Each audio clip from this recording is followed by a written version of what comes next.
Hey Alan, what first inspired you to pursue a career in art? There was never a triggering moment as per se. It's more like a creative worm that I feel all creative people have. You can hide from it, but you can't escape it. And eventually you realize you have so much to say that you just have to allocate the time to have your say. That be in painting, writing, acting, whatever it is you're into really. So throughout time it's always been there, yeah. Where do you find inspiration for your work? Are there any specific themes you often explore? Inspiration is a well, and it can dry out, so you have to allocate time to replenish it. You have to hang out with and associate with creatives that you find inspiring. You have to go out to art galleries, you have to go on journeys, go and take that silly walk, go and have that coffee break, because, you know, and be aware. Be present, have your attention there, just look at how the plant is growing, how the birds are chirping, because those small, silly little things do count, you know? It's very easy to get lost in the past, worry about the future, be present. And the other thing I'd say is that I find inspiration finds you working, so don't rely on it as like the pusher to actually wait for the perfect magical moment, because that's not going to happen. Time is going to go and you're going to be left with nothing, so get at it, start creating, and inspiration will find you eventually. How do you approach starting a new piece? Do you plan it out or is it more spontaneous? Both, maybe? I think the word spontaneous is quite, it's a hot take, but I think it's over-romanticized.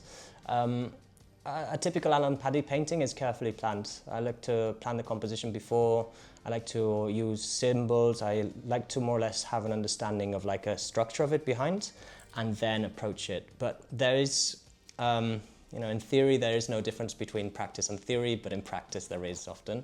And there becomes a point where you have to start listening to what the painting itself wants. You gotta step back, hear it, and knowing when to listen to it and act to it, or knowing when to say, actually I'm gonna stick to my plan originally. But it's fun to also just approach stuff, without any plan instead. And I do those paintings, but they're just like private collection, I suppose, but it's necessary to take it out. But no, an Alan Paddy is carefully planned, yeah, carefully planned for sure. Can you describe a moment when you felt truly connected to your art? I think every time I paint, there's not a specific moment, but it's the whole reason why painters paint is because you forget about everything else and you're just truly immersed in the moment of observing, of finding an expression to capture what you can see. And the important thing is really to not fall in love with the outcome, but to be obsessed with that moment of painting, because you're going to do good work, bad work, but when you're truly immersed with the process, that's when that magical moment happens. And me trying to explain it would be kind of like Dorothy trying to explain to Auntie M the Wizard of Oz land. It's, you just got to do it and experience it yourself, really. How has your style evolved over the years? Style is the natural consequence of habit. The more you do, it's something that progressively builds up. It's just very ingrained in nature. I'm a self-taught painter, so I used to be doing a lot of landscapes and cityscapes just because it was what came easy to me, but I wanted to train myself and I like to do what I'm not good at. So that was portraits 2, 3 years ago. So I started looking at people's features. I started trying to portray them. And another turning point is that, I said it once and I'll say it again, freedom inhibits creativity. That means less is more, and how you can practically construct that is doing stuff like limiting your palette, constraining your size, constraining your medium. The more you constrain yourself, the more you imprison yourself, the easier it actually is to become more creative, because you'll have less available and you'll be less daunted with all the options. And that was another turning point where I started using the Apelles palettes, like the Norwegian school by Odne Drum in a couple of years ago, and then I started going a step further and just working almost like in borderline monochrome, which is the most recent work that you'll be seeing now. Alan, what has been the biggest challenge in your artistic journey and how did you overcome it? I think being bashed emotionally for a personal reason, and just being absolutely drained and then realising you have to allocate time to recover. It was just a very personal thing, but I think also a challenge which perhaps many creatives will find themselves relating to is, I am feeling a bit lazy, or I'm running out of ideas, or is this worth it? Is this barely worth it? Yes, it is. go ahead and do it. So yeah, be mindful about the content you consume, because there's a lot of garbage which will be able to bring you down completely, and it will just fill up your brain with useless thoughts. It's just like having a room. I like to think of the mind as a room, and you've only got so much space. Do not settle for just like a rotting table that you found on the streets just because, you know, someone sold you it. It's like the best table ever.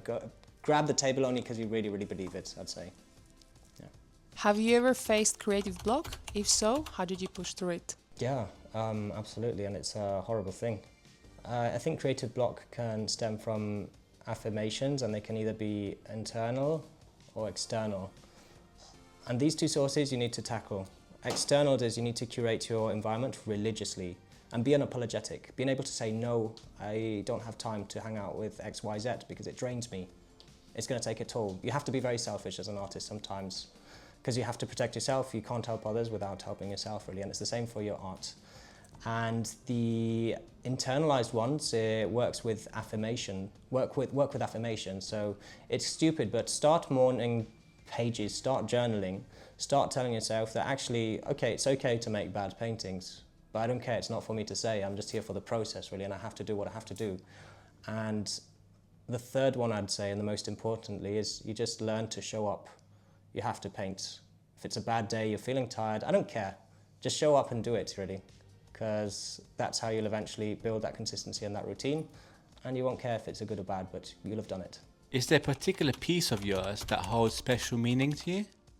And I couldn't really point out a special piece, no. I think there's different memories, different times, different ideas in every single painting, and looking at them live, it just brings back to that moment when you're painting. Maybe I like to do small details when we're doing like, you know, having friends around, or it just takes you back to that moment. But perhaps a landscape I did like in 2014 of a port in Southampton. It was really dark. I was going through like a very dark time at the time. There was a lot of changes going on, a lot of troubles in my head, and it was just so dark in a way, but I saw a lot of beauty in it now.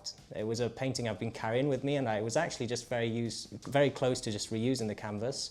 But a friend said, what the bloody hell are you doing? Have you actually looked at it? And I hadn't looked at it in 10 years, and I was like, yeah, it does take me back to that time, really. How do you see the art world changing in the next few years? It's going to be an interesting one, no? It's going to be an interesting one with, you know, the big AI words. I think the main concern is going to be around copyright laws. When you get these vast AI companies like Stable Diffusion, you know, ChatGPT, etc., generating content from data that's perhaps taken non-consensually from other artists, that's going to give rise to more and more lawsuits. We've already seen it in America and the US. So I think the concern there is going to be about copyright, but the art world itself is not going to die. People are not going to want to buy from an AI, they're going to want to buy from a person because that person saw something that the AI is just copying. If you could collaborate with any artist, living or past, who would it be and why? I think definitely in the past. I'd go to the old masters' time. I don't care if Renaissance or Baroque or any. My point is I'd go to a place and time where technology doesn't exist, because we have all the tools now and we do half the stuff that they were doing back in the day in the 1500s, 1700s. I think perhaps if I had to say a name, it would probably be Caravaggio for his expressions, really, and how he was able to accomplish all of that despite, you know, not just the lack of tools, but also the darkness of the times. There were very dark periods what they were going through. Caravaggio was also like, if you do reading on him, he was a bit of a bastard. He'd get into a lot of fights. I think he actually killed someone even. But I would like to work with anyone, or even Rembrandt, just to know how they were able to get away with so much, having so little. The lighting, references, they had to work a lot from memory. They had to study, you know, you can really see it when you go to like, you know, the Tate Britain or like the V&A, you can really see it. How the bloody hell were they able to accomplish that 300 years ago? It still amazes me today, really, so for sure. What role do you think technology and social media play in the art industry today? It's fundamental, for good and bad. The good thing is it's given a voice and a microphone to everyone. and you no longer rely on a few gatekeepers in the art world to actually go ahead and make a name for yourself. You can actually just go ahead and do business. It's a lot easier to do business than it was 10 years ago now in the art world. The bad side is it's opened the door to a lot of comparison, and a lot of people with weak mindsets will start inevitably comparing themselves, and it's the ultimate thief of joy. There's a lot of noise which we need to avoid. So knowing how to use these tools is of paramount importance, and you have to use them and know how to use them, but use them wisely, I'd say. How do you balance creativity with the business side of being an artist? Oof, business. Look, don't pursue art as a means of making a living. Pursue art as a means of living life. But that being said, it's nice to be able to pay the bills doing what you love, and what you realize is doing full-time painting, now that I've been doing for 3 months, is it's not all about painting. Actually, you have to wear many, many hats. You have to wear one for marketing, for business development. You have to have one for content creation. You have to have another one for personal brand. You have to do networking. But work with schedules, work with routines, and allocate time blocks. You say, I'm going to set from this time to this time. I'm going to be painting. Then from this time to this time, I'm going to be reading. This time, I'm going to go out and go to gallery opening. And this time to this time, I'm going to, be maintaining the website or whatever. So time blocks and sticking to schedules, absolutely. What advice would you give to emerging artists trying to make a name for themselves? Be delusional and insane enough to absolutely believe in yourself, no matter what. Just take it and go for it and run far. It's run, but it's a long-term game. Detach from the outcome, because there's going to be downs, there's going to be lows, but if it's something that's really, really genuine, you won't care and you shouldn't care. Your main concern should be about creating whatever it is you do. Play the social media game, it's important, but don't get lost in it equally. Your art's the most important thing. It's a people industry. Network, have a personal brand, and make it simple. Don't overcomplicate yourself. If you're trying to be like a romantic, obscure, mysterious artist that always like, you can afford to do it when you're already established, and even then, that's thrown away a lot of careers. So be simple, be yourself, and believe in yourself.